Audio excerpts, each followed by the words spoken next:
Hello hi नमस्कार मु Sonali and welcome to my new vlog. So recent month रे आछि मोर बर्थडे एंड मो कजिन कर भी मैरिज। तो सेति पय आज मु आसी पहुंची जाईची ज्वेलरी शॉप रे किछटा गोल्ड किनवा पय। तो चलंते देखिबा मु आज कोन सब गोल्ड किनुची।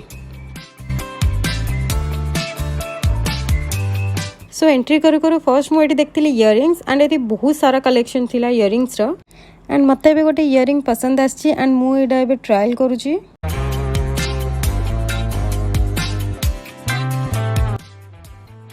एंड एबे मोर इयररिंग सिलेक्शन सरला। सो एबे चललु मो कजिन को पय रिंग देखिबा पय। जेंट्स रिंग रे बेसी टाइम लागेनी एंड हमर बहुत जल्दी भी शॉपिंग सर जाइतिला। बहुत सारा भी कलेक्शन एटी थिला एंड मु आपण मानु को एंड रे देखेबी जे हम कोन सब परचेस करलु। तो एठी एबे आसी जाइतिला मो रिंग किनिबा टाइम एंड ए तीनटा को रिंग मते बहुत पसंद आस्तिला। आपण भी कहंतु आपण को ए रिंग्स रु कोडा पसंद आछी।